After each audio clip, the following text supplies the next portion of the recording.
नमस्कार, मैं राहुल शर्मा। आप देख रहे हैं एसपीएन 9 न्यूज। स्वागत है आपका हमारे इस खास प्रोग्राम में। प्रोग्राम की शुरुआत एक बहुत बड़ी खबर से मैं यहां पर कर रहा हूं। आपको बता दूं, कमलनाथ और दिग्विजय सिंह की जोड़ी काम करती हुई नजर आ रही है। जी हां, कमलनाथ और दिग्विजय जिस तरह से शिवराज सरकार की कुर्सी को गिराने की कोशिश कर रहे हैं और कहीं ना कहीं सिंधिया और उनके समर्थकों को तोड़ने की कोशिश कर रहे हैं, तो इससे बहुत बड़ा फायदा कांग्रेस पार्टी को मिलता हुआ नजर आ रहा है। आपको मैं इस वक्त की बड़ी खबर यह भी बता देता हूं कि शिवराज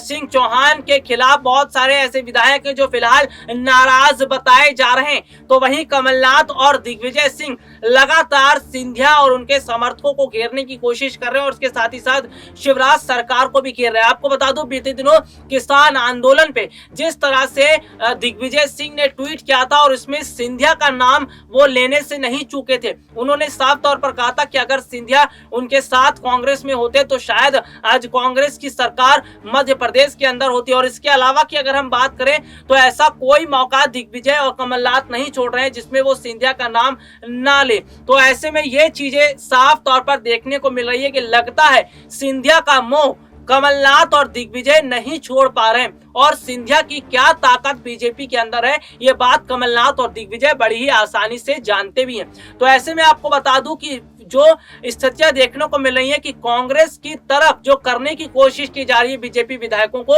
इससे साफ पता चल रहा है कि कांग्रेस अपनी स्थिति को मध्य प्रदेश के अंदर मजबूत कर रही है और एक बार फिर मध्य प्रदेश में दोबारा कांग्रेस की सरकार लाने की कोशिश की जा रही है। जैसा कि मैंने आपको अपने प्रोग्राम में कई बार कुछ नेताओं का जिक्र करते हुए ये बताया था कि बहुत सारे ऐसे नेता हैं जो कांग्रेस के संपर्क में बताए जा रहे हैं और वो कांग्रेस की सदस्यता लेने के लिए भी कदम उठा रहे हैं। तो ये सारी स्थितियां फिलहाल बनती हुई नजर आ रही है। लेकिन अगर कुल मिलाकर देखा जाए तो फिलहाल जिस तरह से शिवराज सरकार के खिलाफ कहीं ना कहीं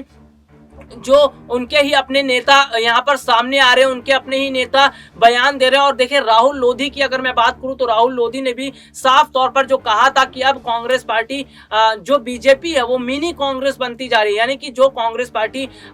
विधायकों को अपनी तरफ करने की जो रणनीतियां अपनाती थी, वही रणनीतियां अब बीजेपी अपनाती हुई नजर आ रही है। यानी कि बीजेपी में अब वो स्वच्छ राजनीति नहीं रह गई है। तो कुल मिलाकर अगर देखा जाए तो धीरे धीरे जिस तरह से बीजेपी की पोल खुलती हुई नजर आ रही है, जिस तरह से शिवराज सरकार की पोल खुल रही है, तो यहां पर यह देखने को मिल रहा है कि जो कांग्रेस से बीजेपी में शामिल हुए थे नेता या विधायक, अब वो उनको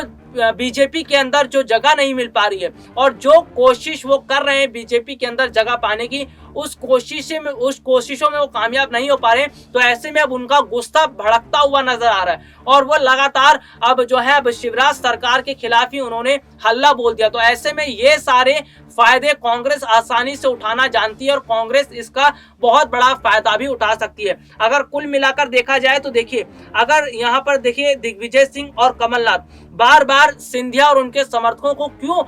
बार बार उनका निशाना साधने की कोशिश करते हैं। दरअसल कमलनाथ और दिग्विजय सिंह सिंधिया को इसलिए घेरते हैं ताकि वो सिंधिया को इस बात का एहसास दिलाने की कोशिश करते हैं कि सिंधिया ने बीजेपी में जाकर बहुत बड़ी गलती की और बीजेपी में जाने की सजा उन्हें मिलती हुई नजर आ रही है। जिस तरह से बहुत सारे अभी तक बात की जाए तो मध्य प्रदेश में जो बड़े बड़े पोस्टर लगाए गए, बड़े बड़े होर्डिंग्स लगाए गए, उन होर्डिंग्स में ना ही सिंधिया की तस्वीर नजर आई, ना ही उनके समर्थकों की। तो इतना बड़ा चेहरा ज्योतिरादित्य सिंधिया जो बीजेपी में शामिल हुआ, उस बड़े चेहरे की फोटो, उस बड़े चेहरे की तस्वीर पोस्टर में ना होना, होर्डिंग में ना होना, ये बताता है कि वाकई में बीजेपी के अंदर कुछ तो चल रहा है और कमलनाथ और दिग्विजय इसी का फायदा उठाना चाहते हैं। और यही वजह है कि कमलनाथ और दिग्विजय लगातार जब भी कोई ट्वीट करते हैं तो वो सिंधिया को घेरने का कोई मौका नहीं छोड़ते हैं और सिंधिया को इस बात का बाकायदा एहसास भी दिलाते हैं कि वो जब तक कांग्रेस में थे तब तक उनकी स्थिति मजबूत थी, वो महाराज बनकर रहते थे, वो अपने काम को कर सकते थे। लेकिन अब जो देखने को मिला, देखिए कांग्रेस में जब सिंधिया थे तो उस वक्त कुछ जो पोस्टर कांग्रेस पार्टी की तरफ से लगाए जाते थे तो उसमें सिंधिया नजर आ जाते थे। लेकिन ये अपने आप में बहुत बड़ा सवाल है कि ज्योतिरादित्य सिंधिया जो मध्य प्रदेश के इतने बड़े चेहरे, कांग्रेस पार्टी का दामन छोड़कर जब बीजेपी में गए और बीजेपी में शामिल हुए, करीब 1 साल से ज्यादा का समय हो गया, तो यहाँ पर स्थितियां क्या बन रही, स्थितियां ये बन रही हैं कि पूरी तरह से अगर देखा जाए तो जो रणनीतियां बनाई जा रही हैं, जो स्थितियां देखने को मिल रही है वो ये है कि बीजेपी के अंदर ही सेठू सिंधिया की राजनीतिक जो स्थिति है, लोकप्रियता है, शायद कहीं ना कहीं वो कम करने की कोशिश की जा रही है। और कमलनाथ और दिग्विजय बार बार सिंधिया को ये बात याद दिला रहे हैं कि उनकी बोर्डिंग में होर्डिंग जो है और जो पोस्टर है उसमें तस्वीरें ना होना ये बताता है कि अब स्थितियां बहुत ज्यादा अलग होती हुई नजर आ रही है। कुल मिलाकर अगर देखा जाए तो बहुत ज्यादा मामले अब अलग होते हुए नजर आ रहे हैं, लेकिन पूरी जो जानकारी है वो ये है कि फिलहाल अगर मध्य प्रदेश में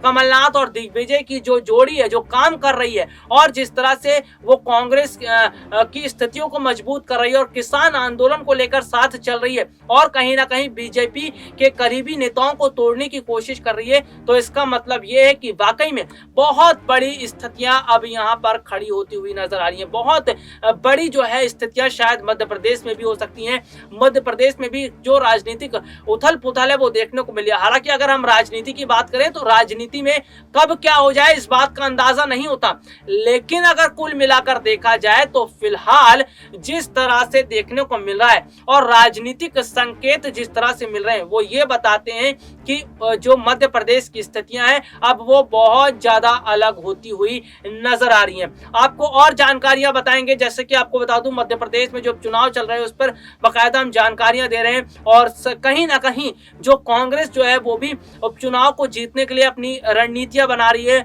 और जिस तरह की मध्य प्रदेश में स्थितियां देखने को मिल रही है वो सारी जानकारियां हम अपने दर्शकों तक पहुंचा रहे हैं और लगातार चुनाव पर भी हम अपनी कवरेज जारी रख रखा है हमने और चुनाव की जो स्थितियां हैं उस पर भी लगातार हम अपने दर्शकों को बताते हुए नजर आ रहे हैं। तो आगे और क्या स्थितियां रहेंगी और किस तरह से मध्य प्रदेश में सियासी उथल पुथल है वो जारी रहेगी और क्या आने वाले समय में स्थितियां रहेंगी ये हम आपको बताएंगे। लेकिन फिलहाल अगर बात की जाए तो बीजेपी में लग रहा है कि सब कुछ ठीक नहीं चल रहा है और जिस तरह से अगर बात की जाए तो सिंधिया और उनके समर्थकों को अपनी तरफ करने की कोशिश कांग्रेस पार्टी की तरफ से जो की जा रही है ये नजर आता है कि कांग्रेस पार्टी सिंधिया और उनके समर्थकों को अपने साथ लेकर चलने की कोशिश कर रही है और वापसी से जो है सिंधिया को अपनी तरफ करने की कोशिश कर रही है। लेकिन ये सबसे बड़ा सवाल रहेगा कि क्या ज्योतिरादित्य सिंधिया वापसी से कांग्रेस पार्टी में जाएंगे। जिस तरह से स्थितियां बनती हुई नजर आ रही है, जिस तरह से राजनीतिक माहौल बनता हुआ नजर आ रहा है, तो ये सारी जो स्थितियां राजनीतिक जो बन रही हैं इसको अगर पूरी तरह से देखा जाए तो फिलहाल दिग्विजय और कमलनाथ राजनीति के बहुत बड़े धुरंधर हैं और वो ये बात आसानी से समझते हैं कि किस तरह से अपनी स्थिति को मजबूत करनी है और बाकायदा वो मजबूत करते हुए नजर भी आ रहे हैं। फिलहाल के लिए आज मुझे इजाजत दीजिए, नमस्कार।